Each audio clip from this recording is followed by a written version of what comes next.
This episode contains descriptions of animal suffering in nature and in the food industry. If this will be upsetting for you, please skip this episode, and we hope to have you back in the next.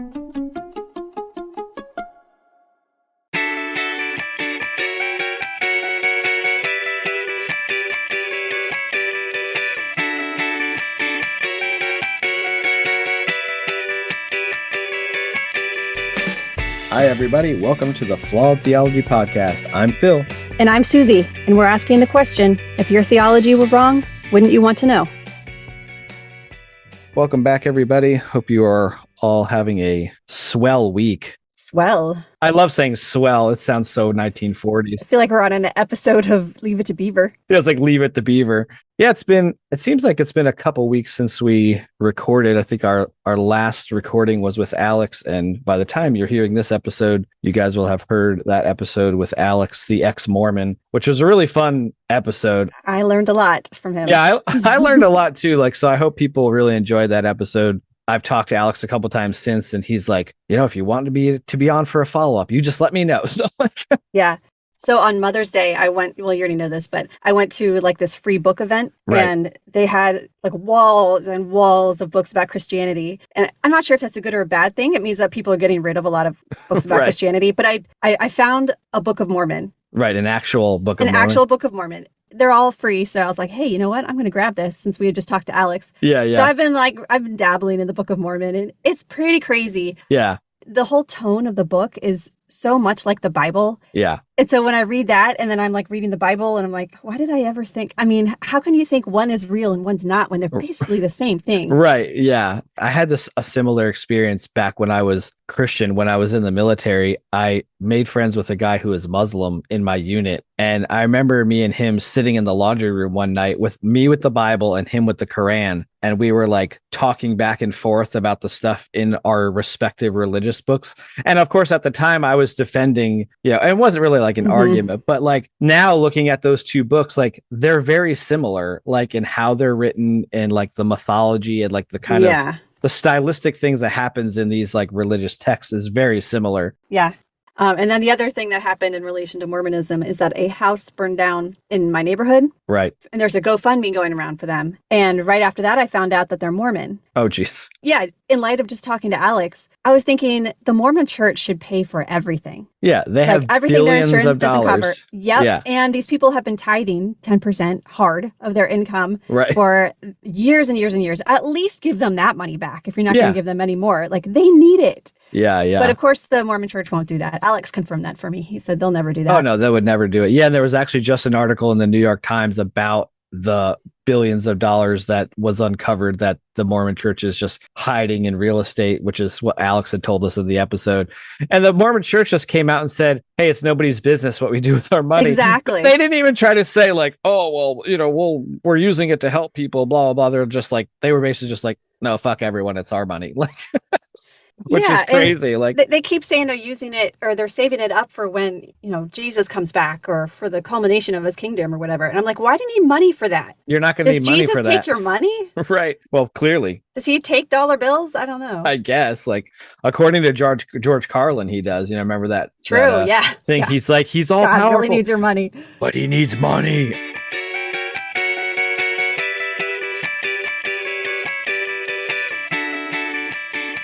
All right. Well, so today, the topic we want to get into is something that was sparked by a counter apologetics episode that you had listened to, which was entitled something like Animal Suffering is Evidence Against Theism. So we both listened to that. And there's a debate that also was on that topic that Emerson was a part of. Mm-hmm. So we wanted to kind of dig into that a little bit more based on some of the stuff that Emerson Green talked about in that episode and then in the debate. And then, just how that relates, the intensity, the volume and intensity of animal suffering in the world. Does that serve as evidence to disprove theism?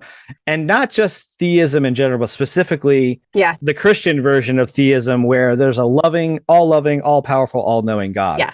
this has been an argument or a topic that I've been interested in actually for a long time, like years. Okay. Yeah, and I only recently got into it, learning more about it, but it's always been something on my radar, being a nature lover and an animal lover. And you are too. I think that you're kind of nature minded. Yeah. I think this is one of the most underrated or underviewed arguments against theism, the way that Christians see it. Yeah, because I don't think I had ever really thought about this. I mean, I'm definitely like into animals. I've done animal rescue. I mean, all the dogs that I've ever had have always been rescues. Like I try to eat ethically and just be a responsible human being. Yeah, that sort of thing. Yeah. And I don't think I ever thought of it, maybe not consciously, that there's a whole bunch of data that kind of supports the idea that how could there be a loving God and then this amount of suffering in the world, in the animal kingdom. So, and I guess this is something that's been on the mind of thinkers for a long time. Clearly for you as a great thinker, it's been on your mind. So I guess I might not be as great of a thinker because this has not been on my mind for as long of a time, but I've definitely enjoyed like kind of digging into this. So Charles Darwin thought about this. He said, with respect to the theological view of the question,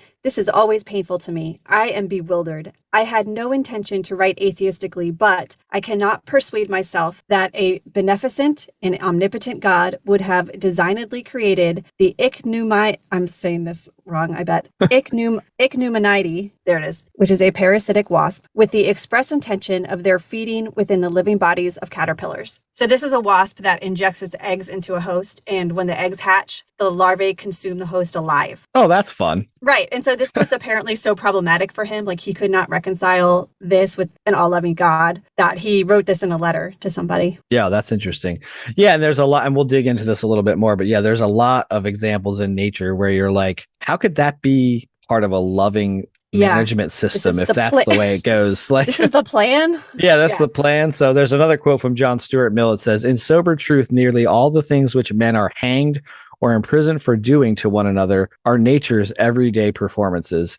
And if you really think about that, that's true, because like in the animal kingdom, there's so much killing and violence and like murder it's just every day, all it's day just long. Part of the natural order. Like, but if people did that, we'd all be on death row somewhere. Right. So let's start off with kind of painting a picture of like the volume of suffering, how much suffering there really is in the natural world. Like we're going to talk about general natural suffering and then evolutionary suffering. So right. General natural suffering is just suffering that's due to the chaotic natural world. And this can either be like by design. And an example of that would be like the claws of a predator causing suffering. The claws are for suffering, or as a byproduct, like a river, as Emerson gives the example of a river that you can drown in a river, but the purpose of the river is not to drown you. Right. Yeah. And there's something that we want to clarify a little bit by the word design, because whenever you're talking about evolutionary theory and, which generally leads people down the road to talk about intelligent design and or young earth creationism, design means two different things to what we mean when we say design and to what a Christian might say design means. So in the Christian world, design is like the classic example is like the watchmaker. That's the one you always hear Christians use, that like you couldn't just take a jumble of parts, throw them in a vacuum, and then eventually they're going to assemble themselves into a Rolex watch or a Swiss watch. So there's design intention that the watch designer has to have to put those parts together. But evolutionary biologists don't use design in that same way, right? Right. Yeah. They use it to say that natural selection shaped something to function in a certain way. They don't literally mean that somebody designed it. Right. But there's no thing that is making the intention. It's just like how this thing works. And that there's no goal. Like scientists, when they say design, they don't mean it's goal-oriented design. It's just something that happened based on natural processes. Right. So to give an idea of the amount of natural suffering in the world, I love this Richard Dawkins quote.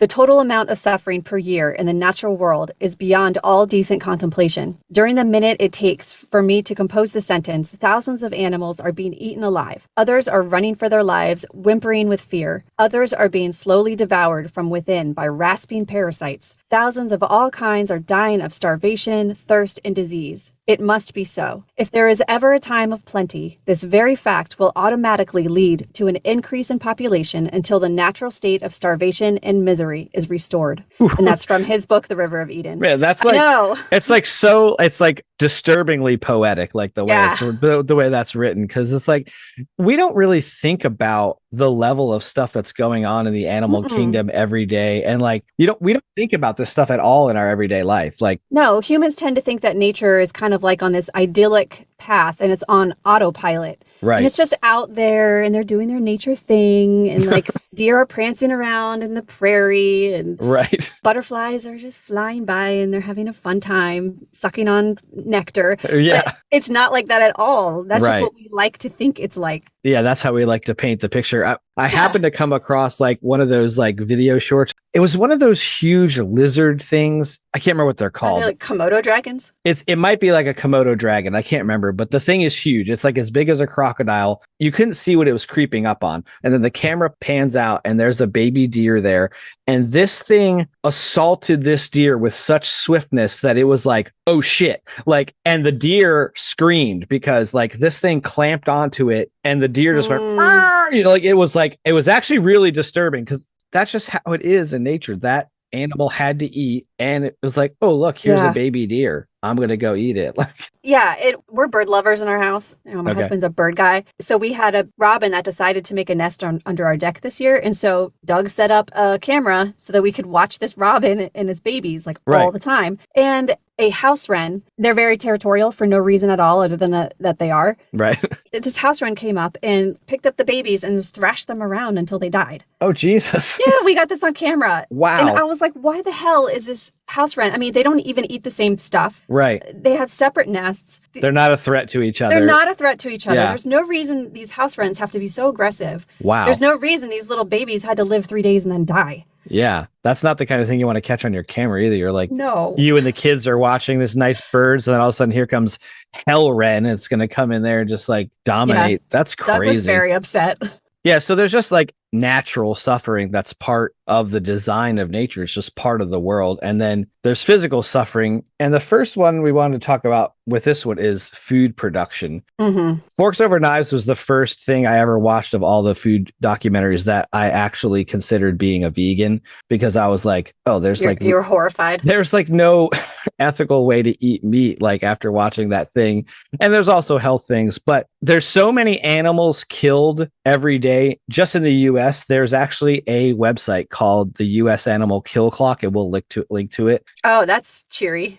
Is that just livestock, like domestic? So this is how many animals currently that have been killed for food this year in the United States, and we're up to 20,928,728,574. And this is changing by about 15 or 20 every 2 seconds. It changes. Okay. And it goes up like, and this is chickens, turkeys, cattle, pigs, ducks, sheep, fish, shellfish. So the amount, just think about that number, 20 billion animals this year. It's only May. Yeah. Okay. So this ties into our theme, because even though humans are the ones who are doing this factory type farming, we're still created with the desire for animal flesh. We find it nutritionally rewarding and it tastes good. And that desire is innate in us. We were created that way. Right. And it didn't have to be that way. Or we evolved to be that way. Somewhat. Yeah. I think when you say created, you mean like nature created us that way. Yeah.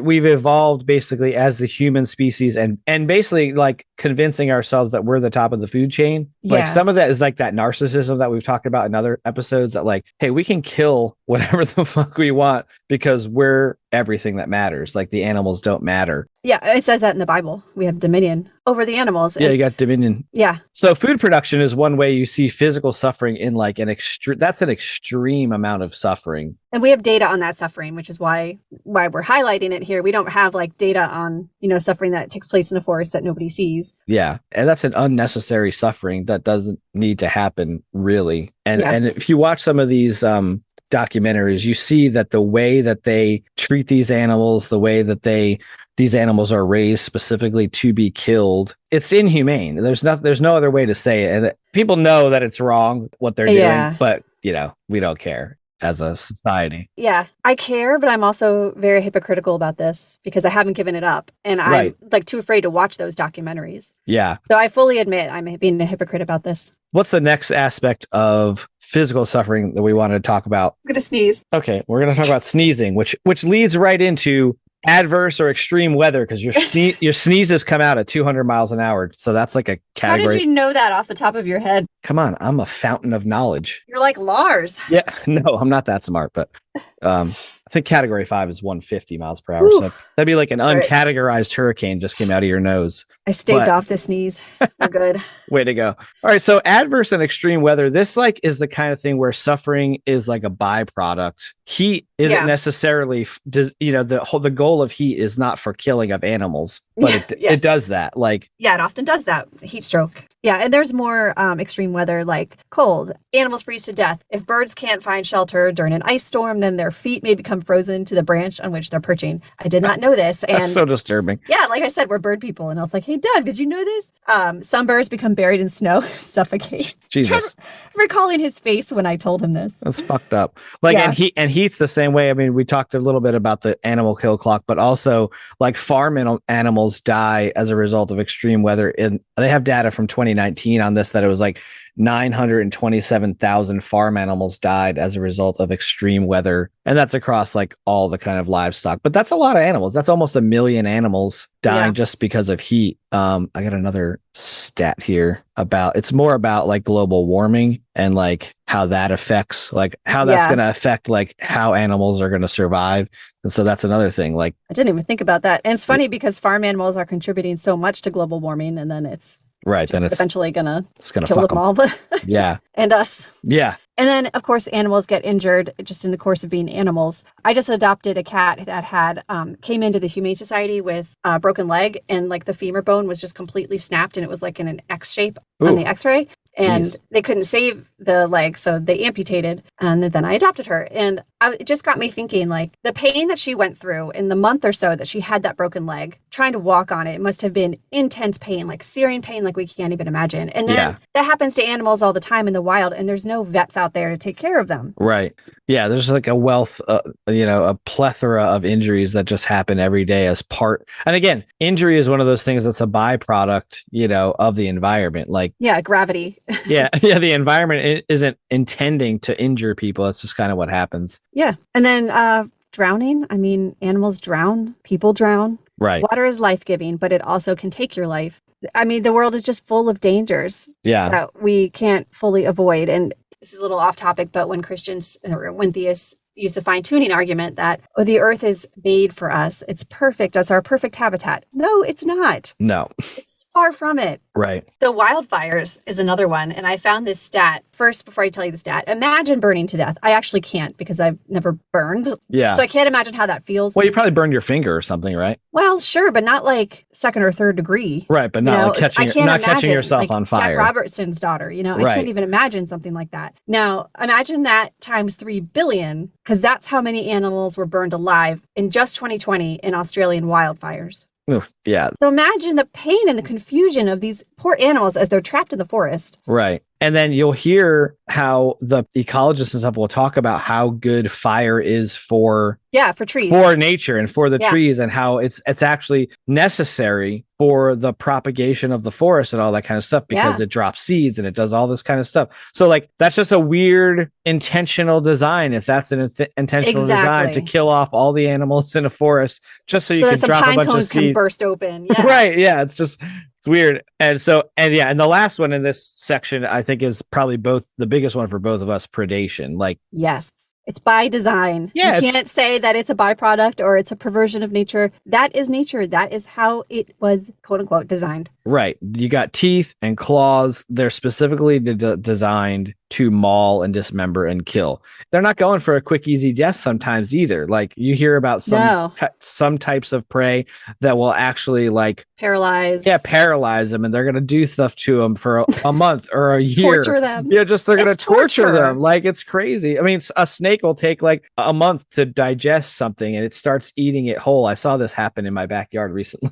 You've got a really good description of a death of a zebra. Do you want to read this one? The lioness sinks her scimitar talons into the zebra's rump. They rip through the tough hide and anchor deep into the muscle. The startled animal lets out a loud bellow as its body hits the ground.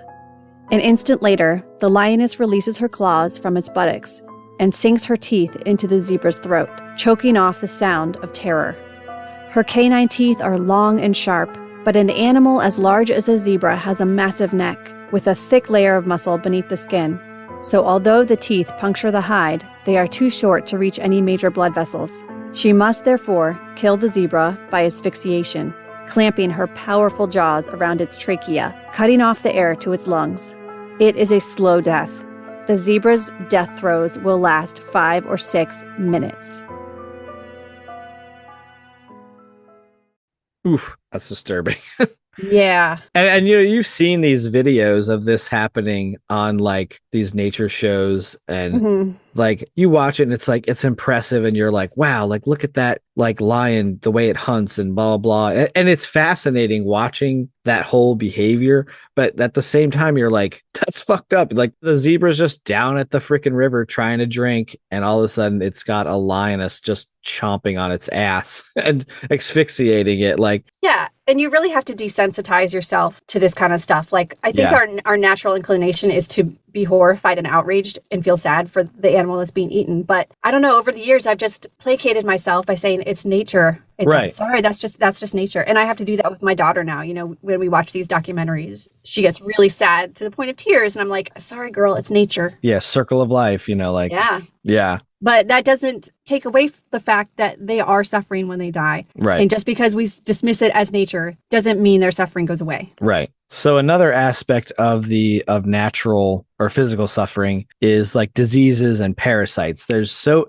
many diseases and parasites, like things we don't even know about. Like I keep hearing about this one, and it's actually this one terrifies me a lot because I always hear about people getting this in fresh water and they get some bacteria. Oh, is it the amoeba that goes in your brain? Yeah, that goes into your brain or whatever. And then, or there's also like a tick bite that you can get that will basically make it so you can't eat meat. It'll make you violently ill if you eat meat. That would solve our animal husbandry crisis, right? Well, yeah, maybe that's like by design, like, hey, let's unleash these ticks so we can save the cows. But there's a lot of them, like diseases, parasites. Parasites are just disgusting too, where they just like live in another body of something else and they like digest it from the inside. Yeah.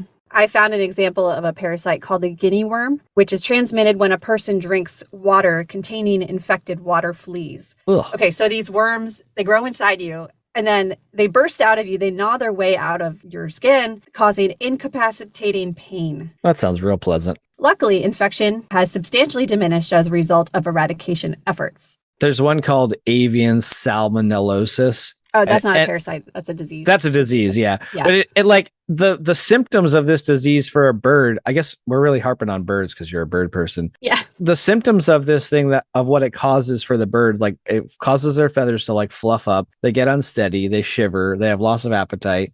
They're like increased thirst or a lack of thirst. They lose weight, accelerated respiration, watery yellow or green, blood-tinged droppings. They basically get diarrhea and their feathers get all covered with shit. Before they die, they just go blind. Like, oh, wait, you forgot the convulsions, tremors, incoordination, staggering. Oh, I ran out of breath because it's like the best part. How can you have this many symptoms for one fucking disease too? Because it's like, I know. Yeah. So I was really fascinated with Ebola for a while. Ebola is probably the most disturbing disease I've ever heard of. Like Easily. It is fucking disgusting. And the beginning symptoms are just like your common cold symptoms.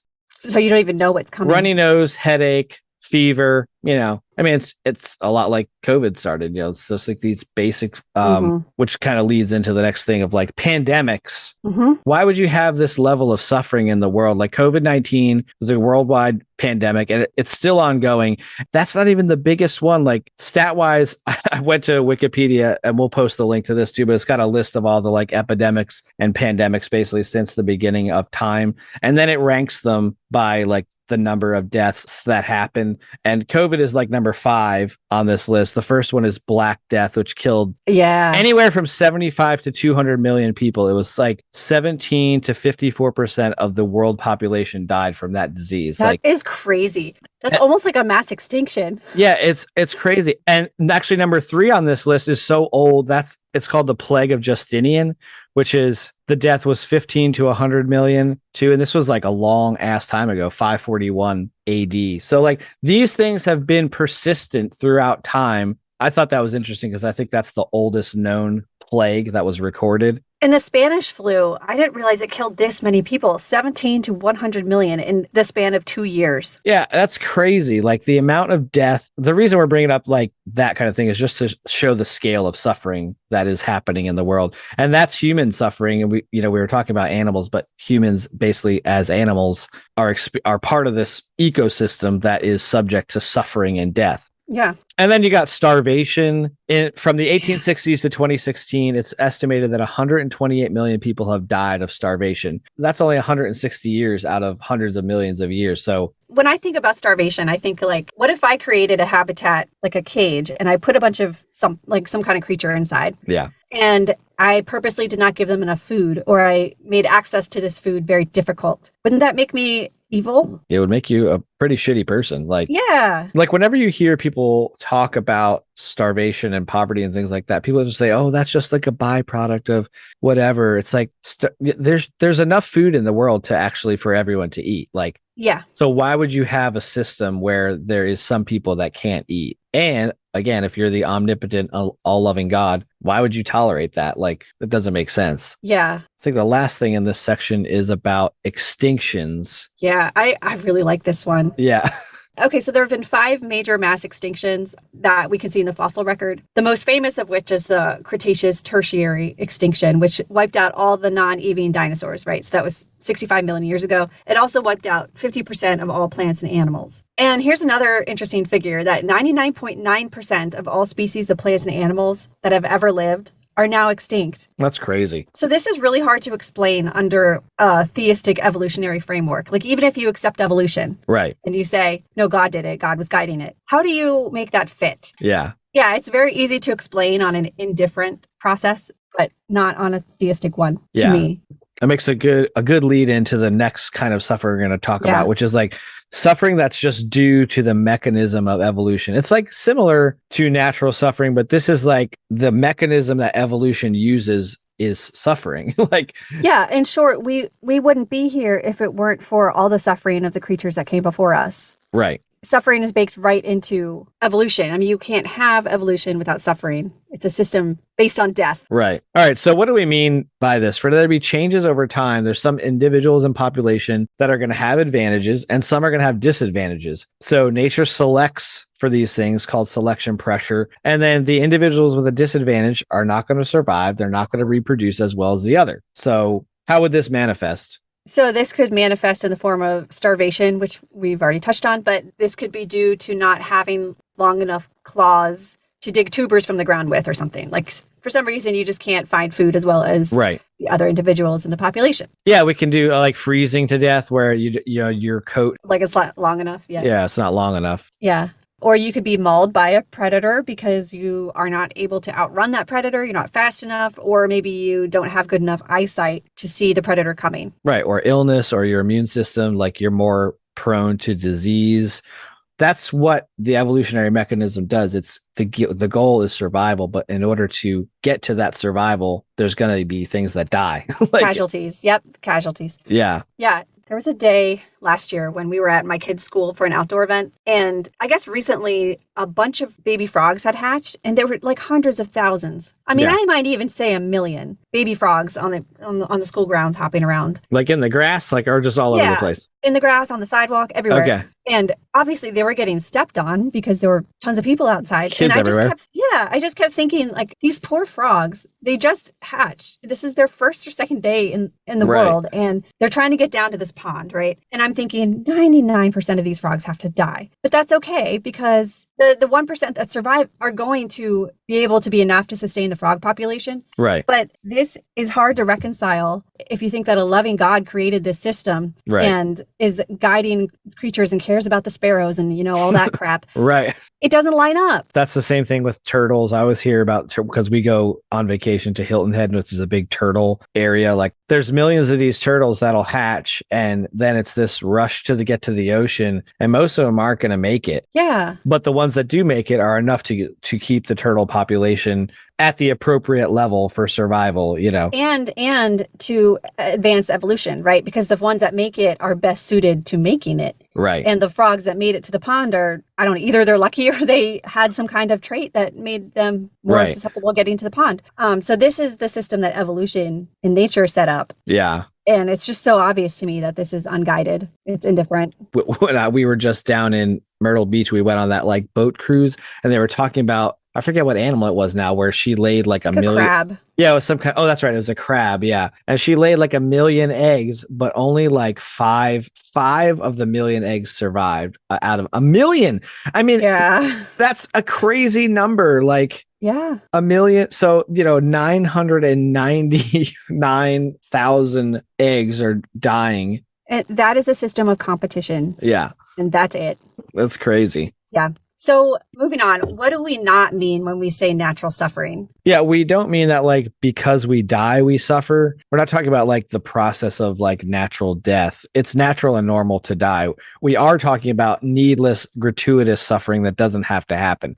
Instead of the fawn dying in a forest fire, that fawn could live a life of plenty with its fawn friends and die in its sleep as an elderly deer in a deer nursing home. Yeah. Is that too much to ask? Yeah, is that too much to ask? And we're also not talking about the concept of pain. Yeah. Pain is actually a beneficial Pain's a good tool. Thing to tell you, oh, I need to get out of this situation or I may die. This is dangerous. I'm experiencing harm. Right. Yeah. Pain is for our benefit. So we aren't saying that just because we experience pain, there can't be a God. That's not what we're saying. Right. I remember there was a science fiction book about a whole race of people that couldn't experience pain and they were just getting hit by cars and stuff because they didn't know. There are people that are born without the pain pathways. Yes, like high pain thresholds. Well, no, they don't feel any pain at all. Oh, yeah. There are people who don't feel pain and they're always getting into danger and they'll like scratch their arms until they bleed. Right. Because they just don't know. Yeah. Pain definitely serves a purpose. That is not the kind of suffering we're talking about. That is suffering with a purpose.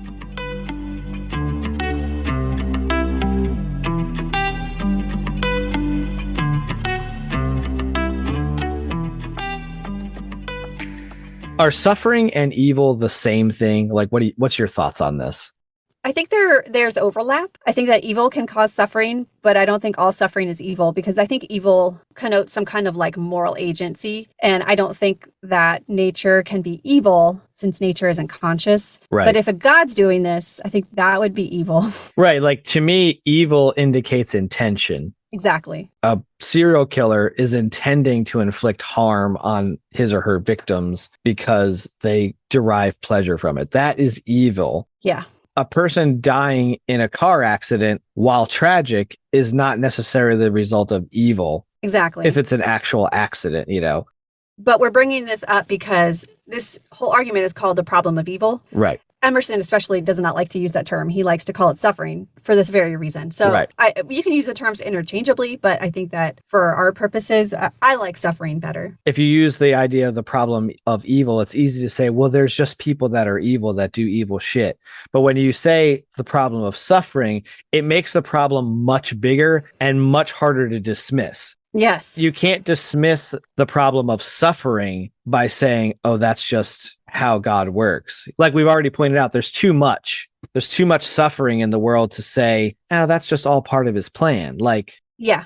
So let's talk about the idea of teleological and teleonomic evil. So this is something that Emerson talked about a little bit in his episode, but yeah, so the terms teleological and teleonomic are two terms I had not heard before. But teleological means that it's a purposeful goal-directedness brought about through human or divine intervention. So in relation to natural suffering, it's suffering caused by organisms acting according to their natural purposes. And if you're a theist, you believe that their purpose was created by God. Right. But if you're like us, you're a naturalist, you think that nature is all there is, then teleonomy is the appearance of purposefulness, right? Appearance of purposefulness of living organisms brought about by natural processes like natural selection. So that's distinct from teleology, which is from a divine entity. So if you hear those terms, like if you're listening to any more episodes of podcasts about this, that's what that means. All right. So we've talked at great length about the volume of suffering in the world, which I think is important because it's one of those things that like in our everyday life, we don't think about the volume of suffering in nature. Like even, we didn't even talk about like human suffering, like the amount of people that are killed in a year, or the amount of, violent crimes and all that. But this is why I think that the natural animal suffering is a better argument, because like the theist can say human sin, right, the fall, blah, blah, blah. But that doesn't explain why animals have to suffer. Right. That's why I think this is so powerful. That's why it's such a great argument, because like almost everyone would agree that animal suffering is bad. It doesn't seem like everyone agrees that human suffering is bad, but most everyone would agree. Most everyone. Yeah. All right. So let's move on to the next thing we want to talk about. And this is pretty interesting, mostly from like almost like a pure logical, like this is the kind of thing I don't necessarily think would work in like a discussion, but it's like actually fascinating to talk about. And we've talked about this before about miracles and things like that. The power of probability and the pattern of distribution of suffering in the world.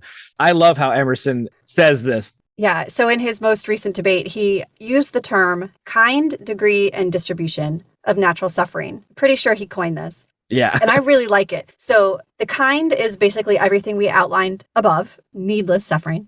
The degree is the sheer amount of suffering that has taken place over the millions of years of the Earth's history before humans even came around. And now that humans are here, just in that short time. And then the distribution of suffering is that pain is experienced in a pattern consistent with evolution. And so like natural selection explains why creatures feel pain and when they feel pain, like in what situations. Pain and suffering, it's not distributed according to who deserves it the most or who could learn the most from it. That would be like a morally intelligible distribution. Right. We don't see that. So this concept like applies to good and bad things happening to humans too. I could like think of a few phrases that people say like to exemplify this. Yeah. That nice guys finish last. No good deed goes unpunished. Right. Like there is no rhyme or reason to good and bad things happening to people. Right. It doesn't happen that way in nature either. Yeah, the distribution point I think is a really interesting one that he gives like kind of an equation for.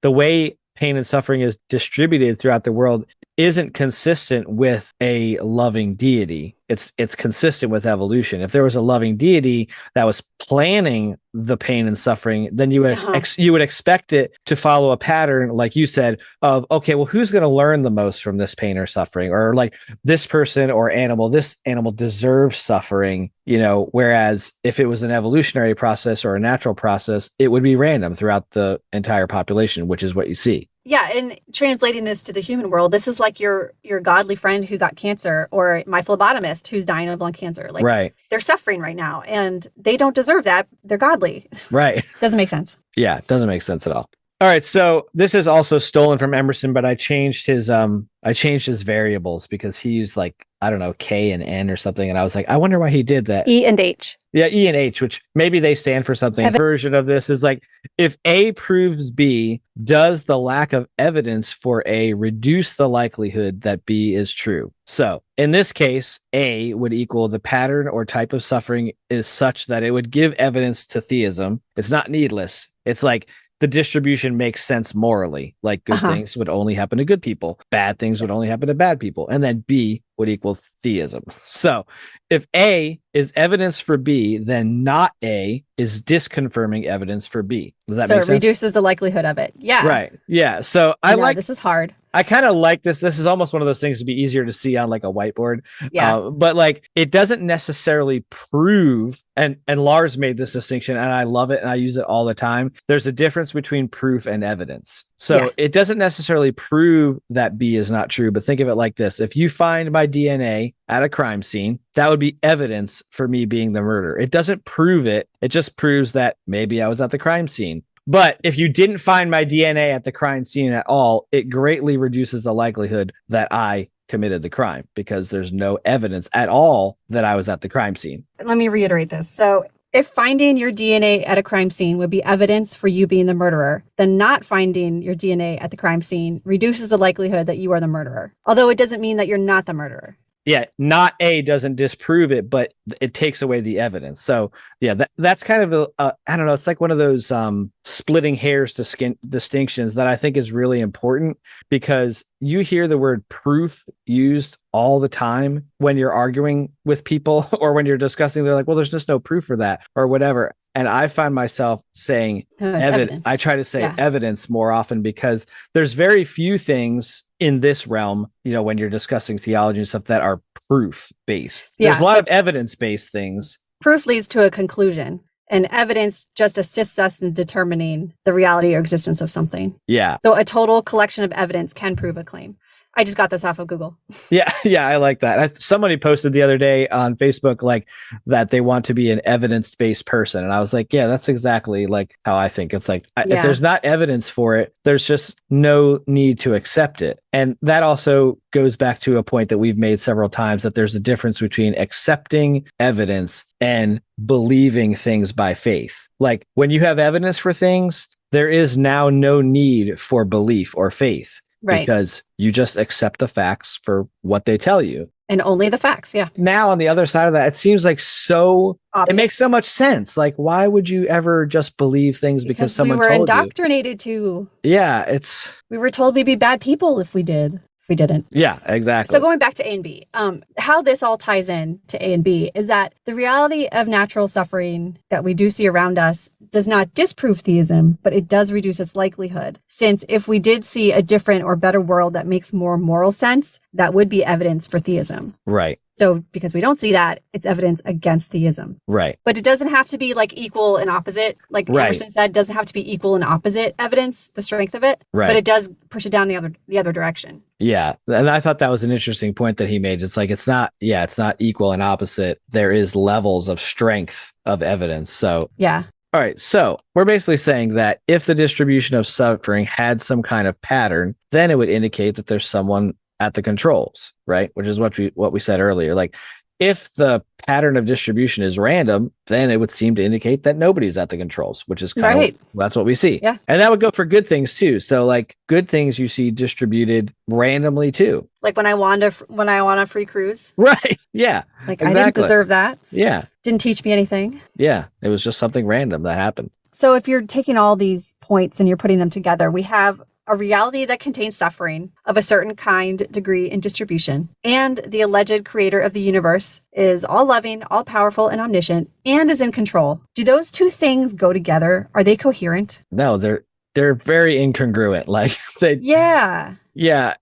And how can we fix it? Well, you can either make the creator malevolent, or you just get rid of the creator, which everything comes from unnatural, unguided processes. And since we're evidence-based, which one are we going to do? We're going to just say bye-bye creator, because it makes more sense logically. I mean, when you think about all the ways that God could have brought us about, he chose evolution to do it. Right. First of all, it took billions of years. It caused unimaginable suffering. Yeah. Why? So I think this is from Hume, David Hume. He wrote like a treatise called Dialogues Concerning Natural Religions, which I've never read the entirety of the thing, but this is an excerpt from that. And so this is what it says. Did I show you a house or a palace where there was not one apartment convenient or agreeable, where the windows, doors, fires, passages, stairs, and whole economy of the building were the source of noise, confusion, fatigue, darkness, and the extremes of heat and hot and cold, you would certainly blame the contrivance without further examination. The architect would in vain display his subtlety and prove to you that if this door or that window were altered, greater ills would ensue. Which may be strictly true. The alteration of one particular, while the others of the parts of the building remain, may only augment the inconveniences, but still you would assert in general that if the architect had skill and good intentions, he might have formed such a plan of the whole, and might have adjusted the parts in such a manner as would have remedied all or most of these inconveniences. His ignorance, or even your own ignorance of such a plan, will never convince you of the impossibility of it. If you find any inconveniences and deformities in this building, you will always, without entering into any detail, condemn the architect. Oh, yeah, that's good. And I think that also helps rebut some of the Christian responses we're going to talk about.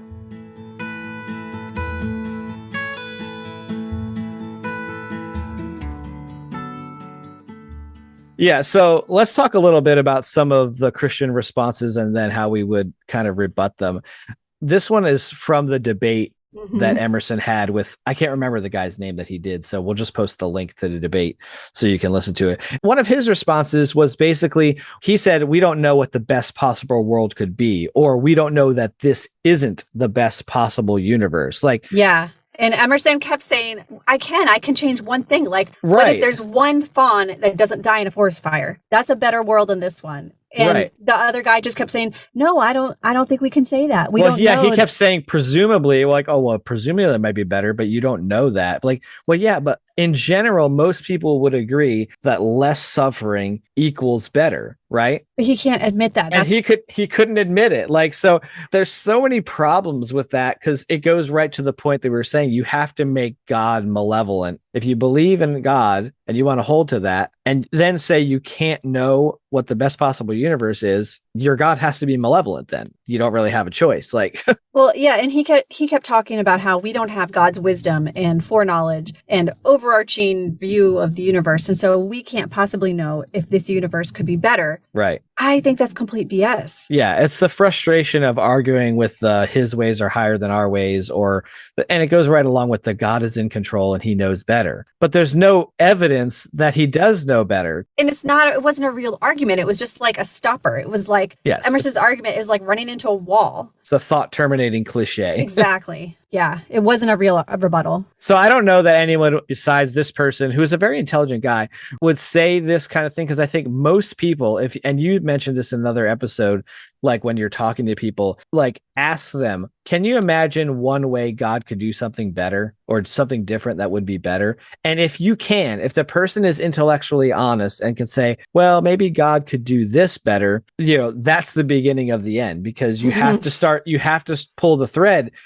from there. Because if you, as a flawed, sinful human, can think of a better way to do it than God, then that means you're God. So the guy from this debate, he also said that the reason that they're suffering is that that's the best way for us to self-actualize, for creatures to self-actualize. What he meant by that was like that we develop ourselves to get to our final form instead of like God poofing us into our final form. Right. Which that makes no sense to me, because not any one creature is self-actualizing. It's been like across millions of years we've suffered. No. And like a lizard that gets ripped to shreds by another creature. How is that helping it self-actualize? Right. He didn't give any specifics. It was just like this thing he threw out, and it made no sense. The whole idea of self-actualization is just, again, it's another one of those terms. Well, first of all, you pirated it from like Maslow's hierarchy of needs or whatever, which most Christians don't even accept as real anyway. So then to use self-actualization as like, this is the goal that we're trying to achieve, but there's no concrete way of describing what self-actualization is. There's no criteria for it. Like, well, and he didn't even say whether like we had done it yet. So have humans self-actualized, or are we still going? Have we not reached our final form? I guess not, because we're still evolving. Like, at what point are we done self-actualizing? Right. Yeah. And how could you say maybe there's some people who have self-actualized, but no one can agree on who has? Like, what does predation have to do with self-actualization? Like, if we're talking about doing one thing better and getting rid of predation, right? We're all herbivores, or we all photosynthesize, or we all scavengers. Right. How is that going to get in the way of our self-actualization?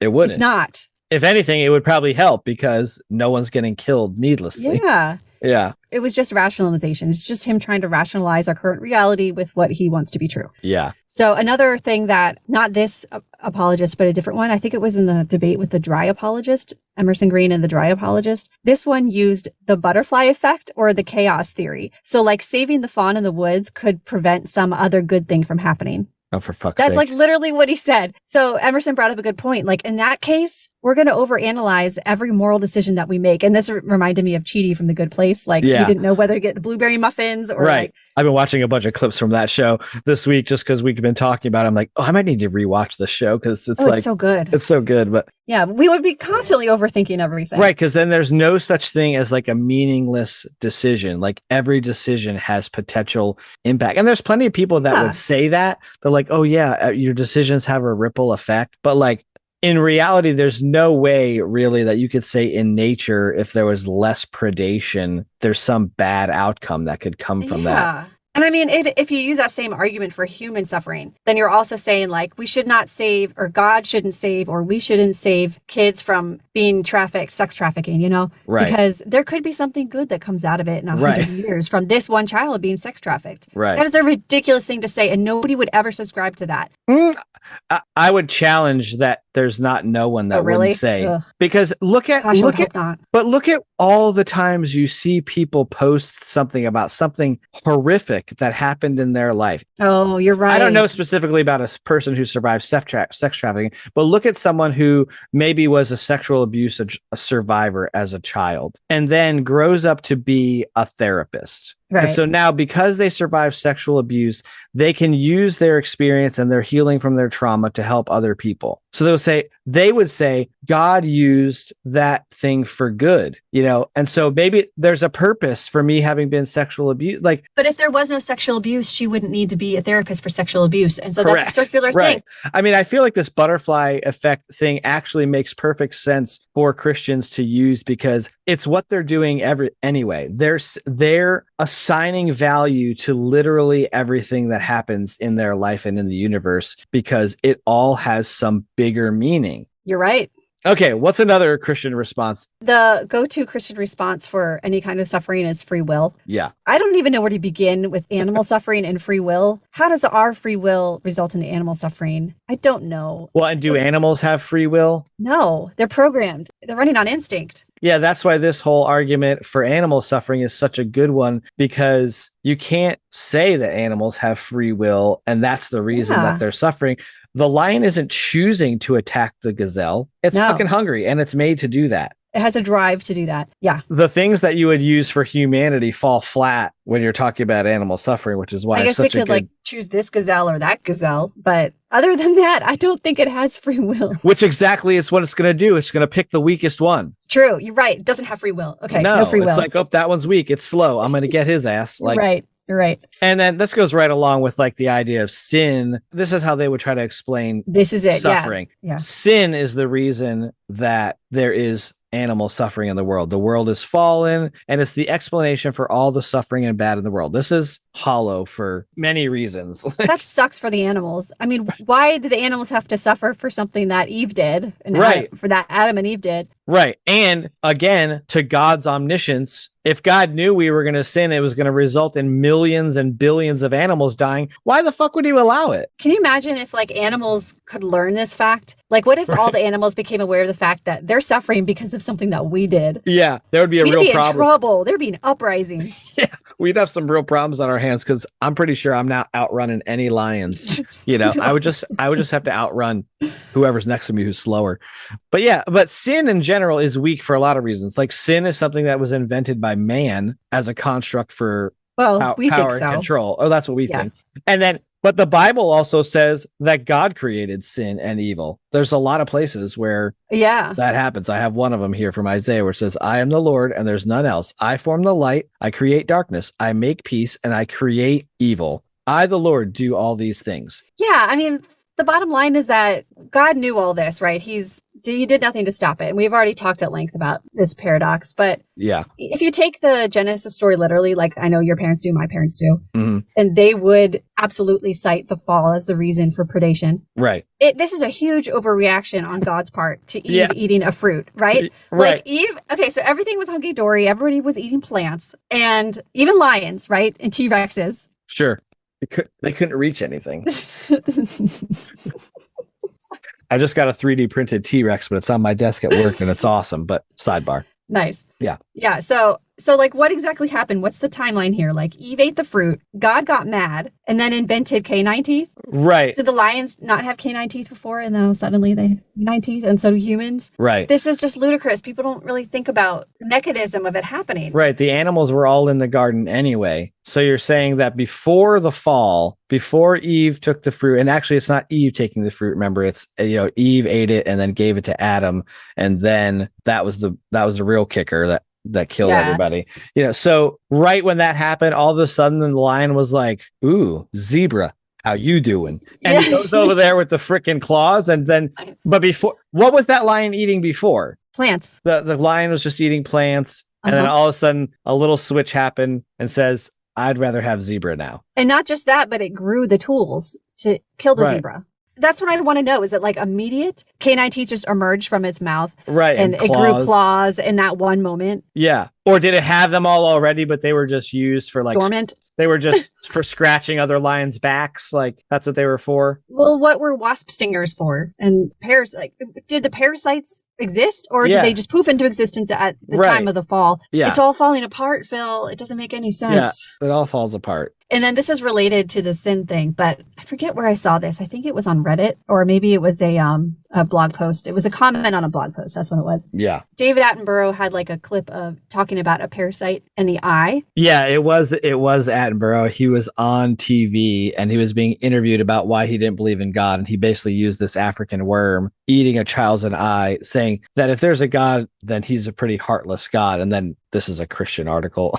It says, let's not forget that the child is also not innocent in this, but is a sinful human being, just like the rest of us. As sad as it is to hear of or see children in these and other terrible circumstances, we must remember that sin is to blame for all of the evil in this world. It may not be the child's sin, but sin caused the fall, which has degenerated this world and its creatures. I hurt for children like that, but I must give glory to God for his mercy and his justice. What the That's awful. Especially the last line. I hurt for children like that, but I must give glory to God for his mercy and his justice. Yeah, it's like how can you just automatically attribute the idea of a child being a sinner, and so then by that thing that all of a sudden they get parasites in their eye, we're just supposed to accept it as an offshoot. Yeah. I mean, I've even seen it with Christians, like bad things happening to them. They say, oh, maybe I deserve this because of I haven't been, walking with God, or I had an impure thought. Yeah, like the amount of like self-deprecation you have to view yourself as so low that I deserve a parasite in my eye. Right. Or anything that happens like that's bad in your eye. You have to look for some meaning, because it's too hard for people to just say shit happens.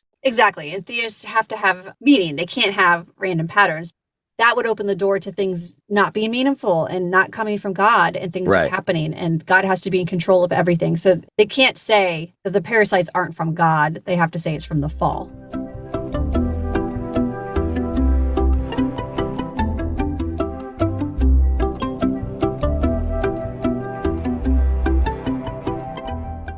To kind of wrap things up, our last thing we were going to talk about, which we already kind of touched on, like what would nature look like if there really was a loving God in control? And the way we've asked this before is like, if we were God, how could we do it better? Like, because that guy in the debate said he can't imagine a better world. He goes, I don't really know what a better world would look like. Well, yeah, I can think of like 50 things, like right off the bat. Give me some. Well, we mentioned one, like predation. You could get rid of predation. You could get rid of famines. You could get rid of diseases. You could get rid of parasites, If we all photosynthesize, that would get rid of predation and famine. Right. If an all-powerful God could create beings, he could make us photosynthesize. Yeah. And I think that somebody could use the argument that like, oh, but then, eating gives us so much pleasure and like we get the taste and everything. There's no reason why we couldn't get pleasure from photosynthesizing. What if it feels amazing? Yeah. I know it feels pretty damn good when you're out in the sunshine, doesn't it? Yeah, it sure does. Yeah. So again, an all-powerful God could have made us however he wanted. Yeah. There are no constraints here. Right. We currently get pleasure from eating bacon. Fucking love it. But he could have made it so if we ate bacon, it was fucking disgusting. Yeah. I would love to get rid of the his ways are higher thing. That's such a cop-out for like, oh, we can't imagine a better world because his ways are higher than ours. Bullshit.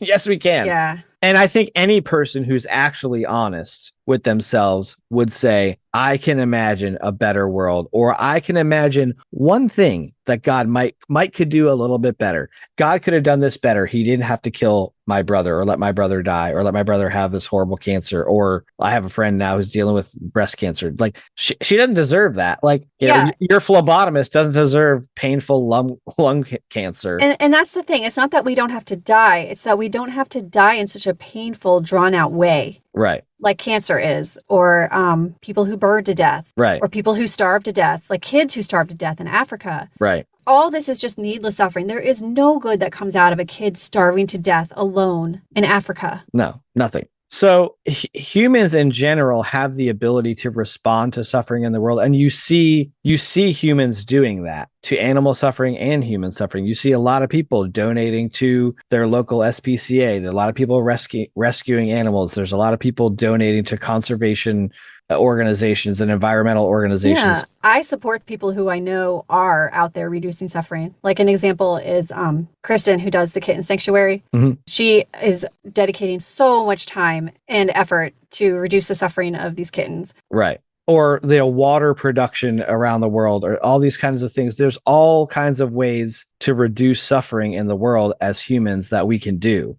It goes back to the idea that if we as evil humans have the ability to do good and ease people's suffering, why can we do better than God? Why does God get away with it? Right. If we can do it, why can't God? He's supposed to be all powerful.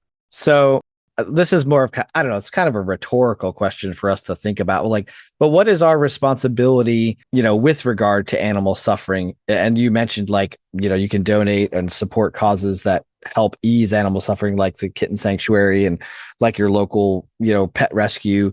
But the food production thing is a tough one. Like, I'll be the first person to admit I really like meat. Mm-hmm. And I've watched a lot of these documentaries, and I used to be much more kind of aggressive about where I got my meat from and all that kind of stuff, because there are like a quote unquote ethical ways to, have meat in your diet, but then if you really think about it, should we be vegans? Is that really like the ultimate expression to demonstrate that we actually care about animal suffering? Because it's really easy to wax eloquent for an hour and a half on a podcast about saying suffering of animals is evil, and then for us to run out the door to Burger King or exactly. Yeah. And that's why I said earlier, like, I'm absolutely hypocritical about this. So I guess I would take this as like, it's a challenge to us actually, and us, all of you guys listening.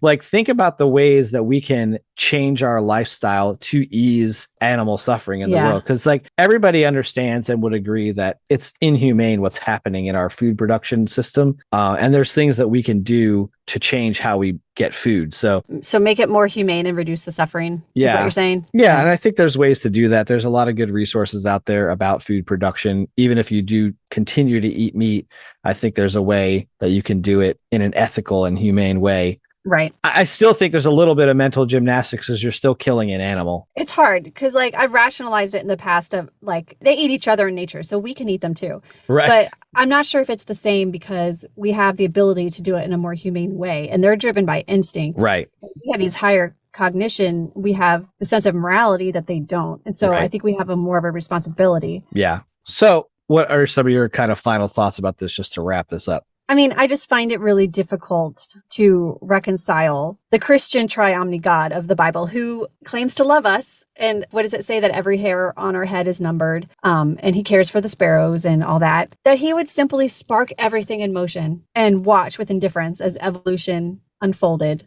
over billions of years.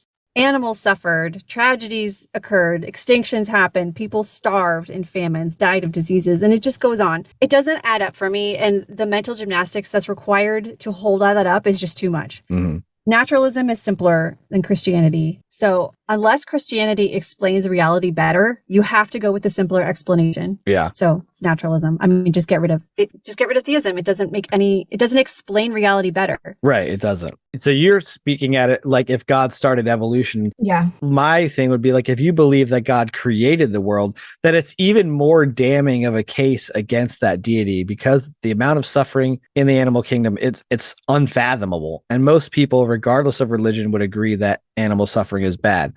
So what I find disturbing, it seems like that more people seem to agree that animal suffering is a problem and it's not okay, but human suffering isn't a motivator for action. So sin can't be the scapegoat for all the suffering in the world, because a triomni God, he knew that man would sin. He did nothing about it. So if there is a God, he has to be responsible for the suffering in the world, animal or otherwise. Yeah. Even if you take the fall at face value and you say it did happen. Yeah. God totally knew it was going to happen. And so he planned it. Yeah. He either planned it or he allowed it. And then all the suffering is because he had a temper tantrum when Eve ate the fruit. And so he's like, well, now everything's going to suck. Yeah. Well, and you see that kind of happen in the story, because he said, well, now as a result of what you did, there's going to be pain in childbirth. The man is going to have to till the ground and yada, yada. So and the snake lost its legs. Yeah. Somehow. Yet another closing quote, if you want to go ahead and read this one. Okay. Yeah. So this quote is from Terry Pratchett. He's an author. The quote goes like this. I was walking along the bank of a stream when I saw a mother otter with her cubs, a very endearing sight, I'm sure you'll agree. And even as I watched, the mother otter dived into the water and came up with a plump salmon, which she subdued and dragged onto a half-submerged log. As she ate it, while of course it was still alive, the body split, and I remember to this day the sweet pinkness of its roes as the rose? Rose or eggs. Rose or eggs. Oh, okay. Fish eggs. Did not know that. Yeah. The sweet pinkness of its roes as they spilled out, much to the delight of the baby otters who scrambled over themselves to feed on the delicacy. One of nature's wonders, gentlemen. Mother and children dining upon mother and children. And that is when I first learned about evil. It is built into the very nature of the universe. Every world spins in pain. If there is any kind of supreme being, it is up to all of us to become his moral superior. All right. Thanks for listening to this episode of the Flawed Theology Podcast. I'm Phil. And I'm Susie. Tune in next time where we will continue to tackle the question, if your theology were wrong, wouldn't you want to know? Be sure to join us on our Facebook page, which is called Dangerous Questions, which is a fun online community where we have discussions, ask questions. It's just a safe place for you to talk Share about cat memes. Yeah, cat memes and deconstruction related thoughts and questions. We want that to be a place where we can connect with you, ask questions, talk about the episode, whatever. Feel free to follow us at flawedtheologypodcast.com and subscribe wherever you listen to your favorite podcast. If you would be so kind to rate and review us on Google, Spotify, Apple, all those kind of things just kind of help us in general, and know that you're out there listening, which is awesome. We're stuck at 24 reviews. Oh. Yeah. After this, maybe we should give a few more. Maybe we should go give a prize out to the 25th reviewer or something. Is that illegal? I don't know. We can give them like something from your closet or something like. Ooh, I've got lots of stuff behind me. Lots of dress shirts and dress shirts. Orioles jerseys. There you go. I can give them some yo-yo supplies or. Yes. Yeah, I got plenty of those. So, all right. Well, thanks again for listening, and we'll see you next time. See you next time.